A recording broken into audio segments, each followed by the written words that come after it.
정치권 이슈 짚어보겠습니다. 복귀왕 전 청와대 정무비서관, 장성철 대구 가톨릭대 특임교수 두 분 모셨습니다. 어서 오십시오. 어서 오십시오. 안녕하세요.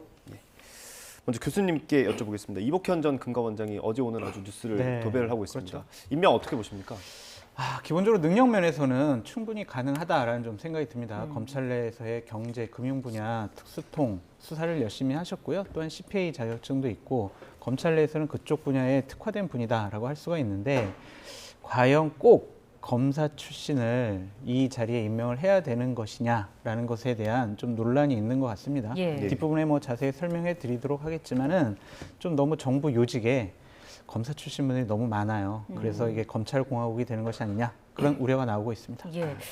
과거 검찰 있을 때 어떤 수사를 했는지도 설명 같이 해주시죠. 기본적으로 서울대 경제학과 나왔고요. 예. 삼성 바이오로직스 분식회계 사건을 수사를 했어요. 그래서 삼성그룹 불법 합병 및 회계 부정 의혹 사건을 통해서 예. 이재용 삼성전자 부회장을 불구속 기소했고요. 또 현대차 비자금과 론스타 외환은행 헐값 매각 사건을 수사하는 등 경제 금융 분야 수사에는 아주 탁월한 능력을 발휘했습니다. 예. 예. 이 핵심 관계자 인터뷰를 보면요, 한동훈 장관 인선에 버금갈 정도로 윤석열 대통령이 이제 마음에 품고 있었다 이런 얘기가 있거든요. 어떻게 생각하세요?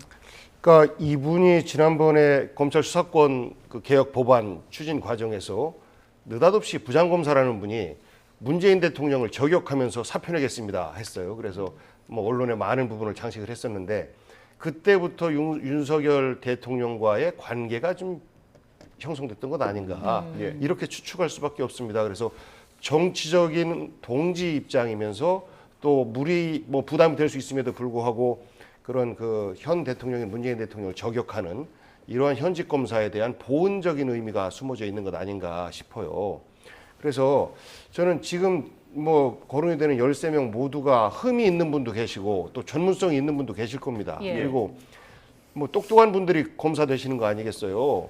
검사 2,000명 가운데서 그분들의 또 개별적인 전문성을 따져보면 사실 대한민국 공직에 그분들이 다 들어가도 된다라는 논리도 성립되는 거 아니겠습니까? 예. 그런데 우리 국민들은 우려하는 거 아니겠습니까? 군사 독재 시절에 군 출신들이 요직을 장악했기 때문에 사실 군사 독재다 이야기를 했었었고 예. 그리고 정권이 바뀔 때마다 지나치게 그 정부의 코드와 맞추는 인사들을 배치를 했었기 때문에 그때마다 국민적 저항과 비판이 있었던 것이거든요. 예. 지금은 윤석열 정부 출범 전부터 검찰공화국에 대한 우려가 있었습니다. 그러니까 대한민국은 민주공화국이잖아요. 대한민국인데 대한검국이다. 이렇게 한탄하시는 분도 계세요. 그런데 그런 국민들의 우려를 안다면 지금 정권 초기에 국민 대통합이 필요한 시기 아니겠습니까? 예. 이런 시기에 이런 인사가 주는 메시지가 굉장히 심각하게 우리 국민들에게 걱정을 자아내고 있다. 그 가운데서 한동훈 이후에 사실 이번에 이복현 씨의 금융감독원장 임명은 파격뿐만 아니라 검찰 공화국임을 쐐기를 박는 이런 인사로 인식될 수 있는 우려가 크다라고 생각합니다. 예. 예. 결국 앞서 교수님께서 말씀해 주신 것처럼 인사풀이 너무 한정적이다 이런 비판을 피하기가 어려워 보이는데 국정 운영의 어떤 균형에는 문제가 없겠습니까? 좀 그렇게 있어 보여요. 그러니까 기본적으로 대통령 집무실에 중요한 포스트 비서관들도 검찰 출신, 윤석열 대통령 가까운 사람들, 그리고 뭐 다른 정부 부처에도 검사 출신들이 많이 가 있지 않습니까? 대한민국은 되게 이제 다양화되고 복잡화된 사회죠. 그런데 검사 출신들만이 공직을 담당할 수 있다? 그들만이 능력이 있다라고 판단하는 것은 좀 무리가 있어 보입니다. 예. 집권 초이긴 합니다. 윤석열 대통령께서 본인이 믿고 신뢰하고 능력이 있다고 생각하는 분들과 함께 국정을 운영해 나간다.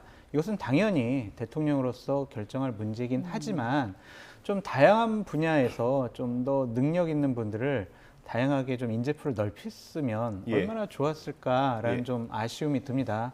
그래서 뭐 이번까지는 뭐 대통령께서 임명하셨으니까 어쩔 수는 없지만 다른 인사 쪽에서는 좀 야당과 언론에서 비판으로 좀 문제 제기하는 부분들을 충분히 좀 염두에 두셔가지고요, 좀 폭넓게 좀 다양한 분들을 예. 좀 국정 운영에 반영할 수 있도록 배치했으면 좋겠다라는 생각이 있습니다. 예. 네. 그 윤석열 대통령 출근길 발언을 저희가 앞서 보여드렸어요. 이제 이전 정부에서 민변 출신 인사들을 중용한 것을 비교를 했는데요. 그거에 대해서는 어떻게 생각하세요? 정말 그러시면 안 되죠. 대통령의 격을 떨어뜨리는 말씀 아니겠습니까? 당신네도 이랬는데 왜 나한테 그래? 이런 말씀하고 똑같은 거 아니겠습니까? 그러니까 민변 출신과 시민단체 출신 인사들 같은 경우에는 우리 사회의 모순점들에 대해서 기득권 문화가 너무 판을 치고 있기 때문에 이것을 바꿔야 된다라고 주장을 했었고 예. 개혁의 과정에서 정부 운영 과정에서 그런 생각들을 담기 위해서 노력했던 것인데 예. 그런 것들을 전체적으로 부정하는 말씀이기도 해요. 그래서 이 말씀 자체는 자칫 과거에 시민사회단체의 이런 주장이나 이런 것들이 대한민국을 흔들었기 때문에 검사가 나서서 대한민국을 바로잡아야 된다라는 말씀하고 똑같습니다. 예. 이 부분은 과거 군사독재 시절에 대한민국이 혼란스러우니까 군인이 나서서 기강을 잡아야 된다라는 말하고 일맥상통하는 것이거든요. 저는 그러한 의도가 없기를 바라요. 특히나 우리가 이제 자본시장이 굉장히 중요한 대한민국 그 경제의 발전에 있어서 가장 중요한 역할을 하는 곳인데 예. 이곳을 사실 범죄자 취급하는 이런 수장이 나온 거예요. 그러니까 금융감독원은 관리 감독도 하지만 건전성과 효율성을 높이는 예. 이런 정책들을 함께 추구해야 되는데 특수통 검사 출신이 경험이 있다라고 하는 것은 사실상 부패 혹은 뭐 사건에 대한 수사들 아니겠습니까? 예. 그러면 어떻게 금융시장을 활성화시킬 것인가에 대한 전문성이 과연 있을까요? 저는 우선은 자본시장을 안정화시키고 활성화시키고 그리고 소비자들에게 자본시장에 대한 안심을 주는 이런 것들이 전제되는 가운데에서 이 가운데서 불공정한 부분에 대해서 어떻게 좀 더 시스템화시킬지 이런 수장들이 필요한 시점인데 사실 이 메시지는 자본시장에 대해서 당신들은 그동안 잘못한 게 많아. 전임 정부에서 이러이러한 부분에 대한 수사가 미흡했어. 그러하기 때문에 우리는 세게 수사할 거야. 검사 출신 감독원장을 내세워서 이런 메시지로 들립니다. 그래서 은행을 비롯해서 증권, 보험 그리고 여러 가지 어떤 신용 관련된 그런 금융업체에서 굉장히 좀 두려워하고 있을 거예요. 그리고 그 윤석열 정부 초기 한 6개월 정도 지나고 나면 강도 높은 사정이 시작될 거다. 그것이 검사 출신 대통령이 국민들에게 실적을 보일 수 있는 길이기 때문에 그렇다라는 걱정들을 좀 했었습니다. 예. 저는 금융 부분, 자본시장 부분에 대한 강도 높은 사정의 신호탄 아닌가 이렇게 시장에 아주 위협적인 메시지를 주고 있는 인사다라는 걱정을 좀 하고 있습니다. 교수님은 어떻게 보세요? 근데 기본적으로 금융위원회가 있고 금융감독원이 있어요. 만약에 복귀왕 비서관님의 얘기처럼 금융감독원이 만약에 금융시장 활성화, 안정화 이런 쪽에 방점이 있는 기관이라면 비판받을 만한데 금융위원회가 금융시장 안정화, 활성화, 제도화를 하는 곳이 금융위원회예요. 예. 그리고 금융위원회에 만약 이복형 검사가 임명이 됐다면 그 복귀왕 비서관님의 비판이 좀 타당한데 지금 금융감독원이거든요. 예. 금융감독원 같은 경우에는 주요한 부서가 두 개가 있습니다. 하나는 조사국과 검사국이 있거든요. 예. 이거는 자본시장의 신용질서를 확립을 하고요. 건전한 이러한 것들을 좀 보장하는 그래서 좀 잘못된 사항들을 바로잡는, 조사하는, 검사하는 그런 쪽에 방점이 있는 곳이 금융감독원이에요. 그래서 능력 면에 있어서는 또한 인사의 적절성 면에서는 저는 적절한 인사다. 예. 충분히 할 만한 인사인데 기본적으로 검사 출신이 한 달 만에 금융감독원장 가는 것은 대단히 이례적이다라는 예. 것에 대한 좀 비판은 예. 타당하다라고 보여집니다. 네. 그 부분에 대해서 금융위원회와 금융감독원 물론 금융위원회가 상급 네. 그 역할을 하고 있습니다만 여기에서는 정책적 측면을 그렇죠. 주로 네. 다루는 위원회고 그 다음에 집행에 있어서는 금융감독권이 전권을 그렇죠. 갖고 있습니다. 네. 그러하기 때문에 정책 분야를 다루는 그 위원회보다 금융감독원이 사실상 더 큰 권한을 행사하고 있다라고 그렇죠. 하는 것이 현실이기 네. 때문에 그러한 우려들을 말씀드리는 거예요. 예, 알겠습니다. 그 이번 인선에 대해서 권성동 원내대표는 조금 다른 측면으로 보고 있는 것 같더라고요. 준비된 인터뷰가 있어서요. 한번 들어보고 얘기 나눠보겠습니다.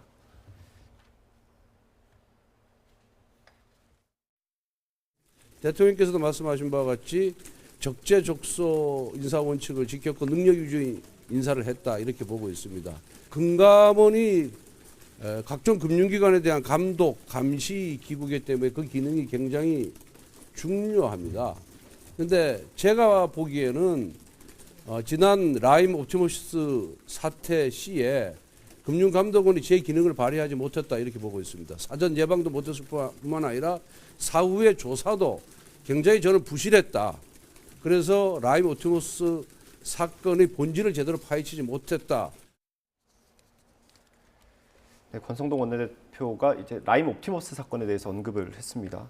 신임 원장도 이제 그 부분을 점검해보겠다라는 얘기는 하긴 했는데 어떻게 보세요? 그 부분에 대해서 아주 세세하게 잘 들여다볼 것 같아요. 전임 정권 하에서 이 라임 옵티머스 사건 같은 경우엔 권력의 핵심 분들 아니면 권력과 가까운 분들이 연루되어 있다라고 소문이 나 있었고 예. 그 부분에 대해서 당시 검찰이나 금융감독원에서 제대로 수사가 진행되지 않았다라는 야당 당시의 국민의힘과 언론의 지적이 있었습니다. 이번에 저러한 사항들을 좀 제대로 샅샅이 좀 밝혀낼 것 같아요. 조사를 좀 하고 싶어 하는 것 같다라는 예. 생각이 들고요. 기본적으로 금융감독원은요, 금융검찰 역할을 해요. 그래서 조사와 검사가 본연의 임무다라고 말씀을 드리고 어쨌든 자본시장을 상당히 혼란스럽게 하는 범죄 행위에 대해서는 금융감독원이 나서서 미리 예방도 하고 교육도 하고 조사도 하고 검사도 하는 역할을 합니다. 그래서 저는 기본적으로는 계속 말씀드리지만 이복형 검사가 능력 면에서는 예. 금융감독 원장으로서도 탁월한 그러한 능력, 성과를 발휘할 것이다라고 전망을 해봅니다. 네, 사실 앞서 뭐 한동훈 법무부 장관도 증권범죄 합수단을 다시 부활시켰기 때문에 이 합수단과 함께 옵티머스 펀드 사태 같은 사안을 집중적으로 들여다보지 않겠느냐 이런 관측이 나왔던 거고요. 이복현 원장에 대한 그 전문성 측면에 대해서는 어떻게 평가를 하시는지요?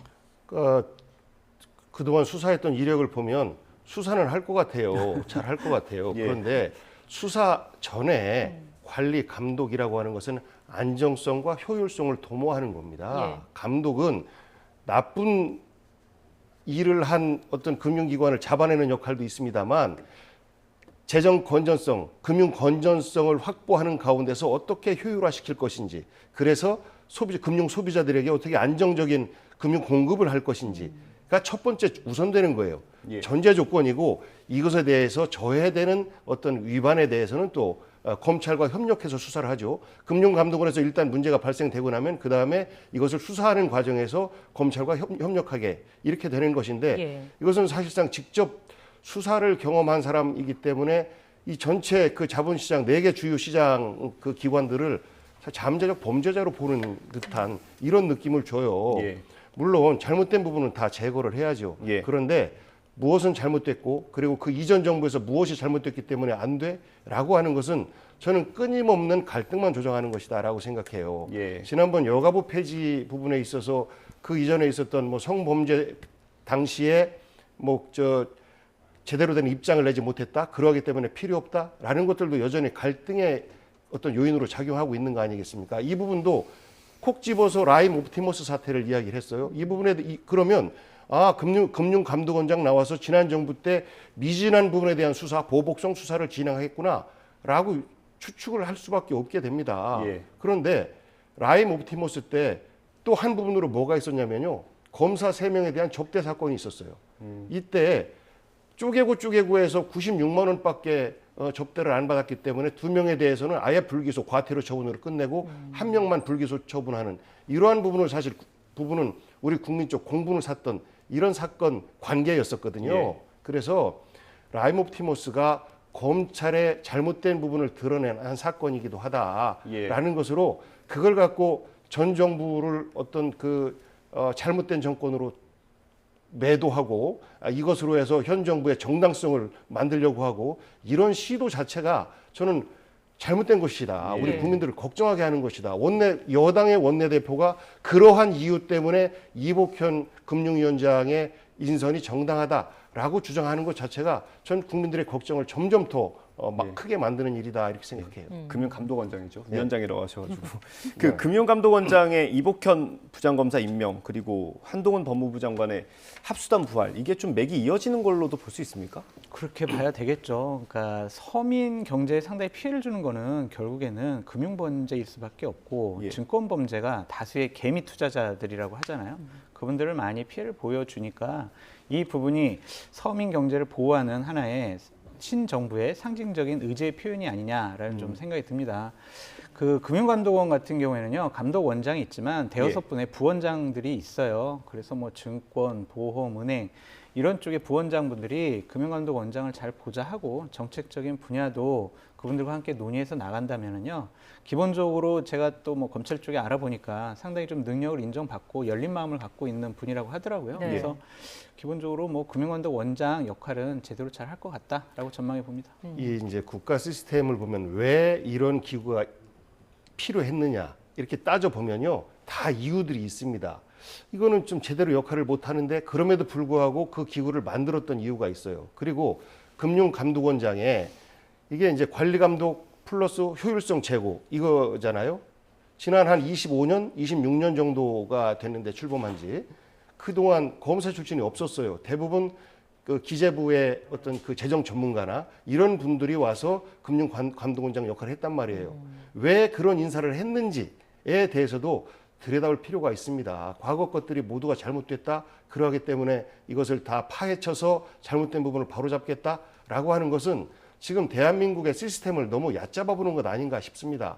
그러니까 과거 대한민국이 지난 70년 동안 왜 이렇게 운영돼 왔고, 그리고 97년도에 왜 이런 법안이 만들어졌고, 왜 금융감독원을 자율적 민간기구로 독립적으로 운영하게 만들었는지에 대해서 저는 대통령께서 또 정부를 운영하는 여당에서도 곰곰하게 생각해 볼 필요가 있다. 이곳은 정권의 입김이 최소화해서 들어가고 그 네 분야, 금융, 증권, 신용, 보험 이 분야의 자율적 지도 감독, 그리고 이 내에는 인허가권도 있어요. 예. 요즘 새로운 뭐 금융 지주회사나 이런 것들 많이 나오고 있는데 이로에 대한 인허가권도 금융감독원에서 쥐고 있기 때문에 최대한 자율성을 보장하는 가운데서 운영될 수 있도록 해야 되는 건데 예. 여기에 대해서 정치적 입김이 지나치게 세게 들어간 인사에 대한 걱정을 하고 있는 겁니다. 알겠습니다. 자, 이번에 국회로 좀 가보겠습니다. 민주당이 어제 새 비대위원장에 4선의 우상호 의원을 선출했습니다. 만장일치로 결정이 됐는데 또 86이냐 이런 지적이 나오고 있습니다. 어제 그 민주당 의총에서 모아진 의원들의 의중을 어떻게 읽어야겠습니까? 우상호 의원에 대해서는 차기 전당대회에 대표로 나와야 되는 것 아니냐. 지금 이제 여러 가지 갈등 요인들이 있는데 그 갈등 요인들을 흡수하고 치유할 수 있는 최적임자가 우상호 의원 아니냐 이런 말들도 사실 많이 나왔었습니다. 예. 그리고 86 용퇴론에 대해서 저는 뭐 그거에 대해서 다른 의견을 갖고 있습니다만 예. 81학번이니까 80년대 뭐 맏형벌 예. 역할이신데 이분이 인품이 굉장히 온화하세요. 그래서 어느 한쪽에 치우침 없이 그동안에 정치 활동을 해왔고, 그리고 다음 총선에 불출마 선언을 가장 먼저 하셨어요, 이미. 그러하기 때문에 본인의 정치적 미래와 관련되어서 당에서 사익을 추구하려고 하는 이런 부분들은 적어도 없을 것이다 라는 측면에서 볼 때 비록 2달 조금 넘는 기간 동안에 어떤 비대위 운영을 하겠습니다만 예. 지금 당이 대선 패배 이후에 여러 가지 내용을 겪는 가운데서 이 위기를 수습할 수 있는 최고의 적임자 아닌가 이런 판단들을 의원들께서 했던 것 같고요. 예. 뭐 문희상 전 의원이나 또 유인태 의원 또 과거에 당의 원로분들도 여러분들 거명이 됐습니다만 이분들보다는 현직 의원들과 직접적으로 소통을 해 가면서 현장의 목소리를 함께 들어가면서 비대위를 운영하는 것이 적절하겠다 이런 판단들이 작용한 것 같습니다. 네. 당내 얘기를 해서 하나만 더 여쭤보겠습니다. 그 박지원 전 비대위원장이 사실 86 용퇴론을 외치지 않았습니까? 근데 이번에 이제 비대위원장에 86 맏형이 지금 임명이 되는 상황인데, 그럼 당내에서 사실 그때 분위기가 그렇게 좋았던 게 아니다 이런 걸 좀 밖으로 표출하는 것으로 볼 수 있을 것 같은데요. 박지원 위원장이 정확하게는 86 그 세대 전체에 대한 용퇴를 이야기한 것이 아니고 그 시대의 가치에 맞는 정치인들도 있지만 그렇지 않은 분들도 있다. 그분들에 대한 퇴진을 이야기하는 것이다. 이제 이렇게 정리를 했는데 이것이 과거 386 세력 물러가라. 예. 486 물러가라. 그 다음에 586 물러가라. 계속 이어지고 있는 거거든요. 결국은 87년 민주화 운동을 했던 그 세력들에 대한 거부감이 기존 정치권 내에서 여전히 존재하는 것이고, 그리고 이런 작용이 지금 40, 50대의 유권자들의 활발한 정치 참여로 연결되고 있는 것인데, 결국은 저는 그 586 세대의 용퇴론 자체가 여러 가지 좀 불순한 정치적 의도가 함께 숨어져 있는 것 아닌가. 여기에 박지원 위원장의 의도는 사실 그 뭐 불순하지 않고 예. 순수함 그대로, 그러니까 좀 더 민주당이 젊어졌으면 좋겠다라는 생각들이 반영됐던 것 같은데 예. 이번 그 우상호 의원 같은 경우에 비대위원장으로서 우선 그런 용퇴론으로부터 자유로운 당사자다. 이미 총선 불출마 선언을 했기 때문에 그런 비판으로부터 자유로울 수 있고, 그리고 직접 당사자이기 때문에 이것에 대해서 다음 총선까지 연결 지어가면서 어떤 역할을 할 수 있을지는 모르겠습니다만, 전당대회를 준비하는 과정에서 그러한 우려와 비판을 수용할 수 있는 당사자일 수 있다라는 생각을 합니다. 네, 예. 앞서 저희가 그래픽을 통해서 그 혁신 비대위 어떻게 구성이 됐는지를 좀 보여드렸는데 교수님께서는 이 면면 어떻게 보셨습니까? 기대할 게 없어요. 이건 혁신 비대위가 아니다라고 말씀을 드립니다. 그냥 단순히 2달 동안 전당대회 실무적으로 잘 준비하라. 그런 비대가 될 수밖에 없습니다. 우상호 의원 같은 경우는 지난 대선 때 총괄선대 본부장이었어요. 대선 패배에 큰 책임이 있는 분이죠. 그런 분이 어떻게 혁신 비대위를 이끌어가지고 당의 개혁과 혁신을 이끌어낼 수 있겠습니까? 대선과 지방선거의 패배의 원인, 그런 뭐 앞으로의 대책 이런 것들을 어떻게 객관적으로 자유롭게 저술을 해서 이런 것들을 뭐 당원들이나 아니면 국민들에게 알려줄 수가 있겠느냐? 예. 이것은 그냥 기대할 것이 없는 그냥 전당대회 준비위원회다라고 말씀드릴 수밖에 없고요. 네. 예. 이게 전당대회 준비위원회를 따로 혁신 비대위와 따로 전대준비위원회를 둔다라는 얘기는 결국에는 자신들은 그냥 원론적인 관리만 하겠다라는 것으로 보여져요. 앞으로 2달 후에는 전당대회가 열립니다. 예. 전당대회 준비위원회가 어떻게 룰을 만들까 거기에 관심이 많이 갈 거예요. 그럼 전당대회 출마하는 각종 후보들이 우리 당 어떻게 개혁하겠습니다, 혁신하겠습니다, 룰 어떻게 바꿔야 됩니다. 그런 예. 얘기가 본물처럼 나올 거예요. 거기에 모든 관심과 초점에 가 있지 혁신 비대위가 과연 면면을 보면 이분들이 과연 혁신을 할 수 있을 것이냐. 같이 패배했고 같이 어려움을 겪은 사람들, 같이 갈등과 혼란을 겪어서 지방선거까지 패배한 사람들이 모여서 뭐를 혁신하고 뭐를 내놓을 수 있겠습니까? 그냥 이것은 기대할 것이 없는 그냥 실무기구다라고 말씀드릴 수밖에 없어요. 예. 말씀하신 대로 이제 2개월밖에 안 남았죠. 그래서 지금 투트랙으로 가야 된다라는 의견이 있는 것 같습니다. 민주당 이용우 비대위원 인터뷰가 있어서요. 한번 들어보고 얘기 나눠보겠습니다. 그리고 전당대회 준비의 경우에 비대위에서 전준위를 구성하고 그쪽에 일정 부분 맡기고 어떠한 걸 주문하면서 두 가지를 투트랙으로 충분히 갈 수 있다고 생각합니다. 투 트랙으로 아예 전당대회 준비반을 따로 꾸린단 말씀이시군요. 전당대회 준비위원회를 둬야 됩니다. 비서관님, 2달밖에 안 남았는데 혁신과 어떤 전당대회 준비가 투트랙으로 가능하겠습니까? 좀 뭐 교수님 지적이 좀 너무 가혹하게 비판하셨지만 일정 부분 맞는 부분이 있다고 봐요. 그런데 이제 전당대회 준비위원회는 별도의 기구를 만들어서 공정한 전당대회가 될 수 있도록 하는 것은 저는 타당하다고 봅니다. 그러면 이 비대위에서는 그 전당대회 준비위원회가 제대로 가동되는지에 대해서 점검하면서 동시에 앞으로 2달 동안 지난 대선과 그 지방선거 패배에 대한 백서들을 또 만들어야 될 겁니다. 예. 이때 다양한 의견들을 들어서 다음에 출범할 새로운 지도부에게 이렇게 비대위 동안에 당원들의 의견을 모았습니다라는 것들을 또 인수인계해주는 이런 역할들이 있어요. 그리고 본격적인 당협 쇄신은 말씀 주신 것처럼 당원들의 투표에 의해서 정통성을 갖춘 지도부가 나왔을 때 그때 본격적인 쇄신이 가능한 것이라 2달 동안 어떤 혁신과 쇄신을 완성한다라는 것이 아니고 다음 지도부에게 혁신과 쇄신의 방향을 주요하게 정리해서 넘겨주는 정도의 역할이라고 보고요. 더 크게 보면 지금 현재 전당대회를 앞두고 당내 여러 가지 목소리들이 있는 거 아니겠습니까? 예. 이런 것들을 안정적으로 관리하는 것이 혁신과 쇄신보다 어찌 보면 더 큰 과제이다라는 생각이고요. 뭐 2번의 선거에서 패한 사람들이 뭐를 하느냐라는 말씀에 대해서 뼈 아픈데요. 그럼에도 불구하고 패한 사람들끼리 모여있는 정당이 또 민주당 아니겠습니까? 뭐 민주당을 해체하라는 말씀은 아니실 테니까 여기에서 그럼에도 불구하고 최대한 국민들의 눈높이에서 볼 때 반성하는 모습 보이면서 새롭게 준비하고자 노력하는 모습, 그런 모습 보이기 위해서 노력하는 역할이 비대위의 역할 아닌가 싶습니다. 예. 제가 저 비대위에 대해서 되게 회의적으로 보는 이유가 뭐냐면 이번에 전당대회 가장 유력한 출마자 그리고 네. 차기 당대표가 될 가능성이 높은 분이 이재명 의원이란 말이에요. 이재명 의원이 대선에서 패배했어요. 그리고 총괄선대위원장으로서 지방선거 패배에 책임이 있습니다. 그분이 당대표에 출마를 해요. 그럼 혁신 비대위에서 자 우리 지방선거 왜 졌지? 대선을 왜 졌지? 이재명이라는 단어를 빼놓고 어떻게 그런 백서를 만들 수가 있습니까? 예. 그것은 눈치를 볼 수밖에 없어요. 그래서 제대로 된 평가를 이뤄내기가 어렵다. 그래서 혁신 비대위가 제대로 활동하려면 기본적으로 이재명 의원이 저는 전당대회 안 나가겠습니다. 네. 저 안 나가고 백의종군하고 당을 살리고 진보 진영을 살리는데 제 모든 것을 다 바치겠습니다. 이러면 혁신 비대위가 논란으로부터 자유로워져서 제대로 좀 평가를 할 수 있을 거예요. 이재명 의원 때문에 혁신 비대위는 그냥 관리형 비대위가 될 수밖에 없다라고 예. 말씀드립니다. 예. 네. 국민이 이제 앞으로의 2달을 또 예의주시하고 있을 것 같고요. 이번에 국민의힘 사정을 좀 다뤄보겠습니다. 국민의힘 역시 이준석 대표와 당내 친윤 의원들의 갈등이 수면 위로 떠올랐는데요. 저희가 준비한 녹취가 있습니다. 준비가 됐습니까? 네, 함께 들어보시죠.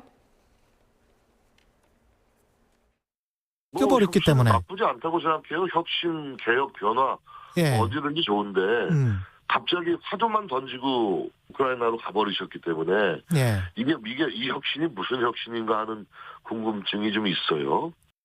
저희가 그냥 정부 잘해라 응원하는 치어리더가 아니지 않습니까? 저희가 정부를 돕는 가장 중요한 것은 국민의힘의 정당 지지율을 높게 가져가고 궁극적으로는 총선에서 저희가 과반 의석을 얻어서 정부에 힘을 실어줄 수가 있어야 되는데 저는 이준석 대표가 하려는 게 저는 바로 그거라고 생각하거든요. 네. 지금 국민의힘의 상황은 어떻게 봐야 될까요? 윤석열 대통령의 핵심 측근들이 이준석 대표에 대해서 너 마음에 안 들어, 너 나가 이런 것 같습니다. 그러니까 당의 주도권 다툼, 당권 다툼이 지금 본격적으로 벌어지기 시작을 했다라고 네. 보여지고요. 결국에는 6월 24일 날 열릴 국민의힘의 윤리위원회에서 이준석 대표에 대해서 어느 정도 수준의 징계까지 내릴 것이냐. 그것이 앞으로 20여일 동안 국민의힘의 갈등의 핵심 포인트다라고 예. 말씀을 드립니다. 지난 대선 과정 중에서 이준석 대표가 당 대표로서 대선 후보에게 그렇게 좀 심하게 몰아붙이는 행태를 보인 것을 전 처음 봤어요. 예. 그것에 대해서 윤석열 대통령이나 핵심 측근들이 이준석 대표랑은 같이 정치를 할 수 없을 것 같아라고 판단을 한 것 같습니다. 마음에 안 들고 당신이 있으면은 우리가 당을 장악하는데 어려움이 있으니 좀 무리를 해서라도 당대표직에서 일찌감치 끌어내리겠다라는 의지의 표현으로 보여집니다. 예.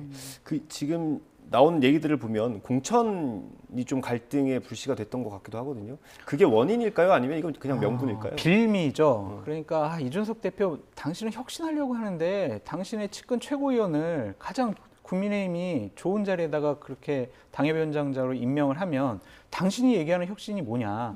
당신은 혁신을 말할 자격이 없다. 당신은 사심에 의해서 당대표직을 수행하는 사람이니까 당신은 당대표로서 적절하지 않아.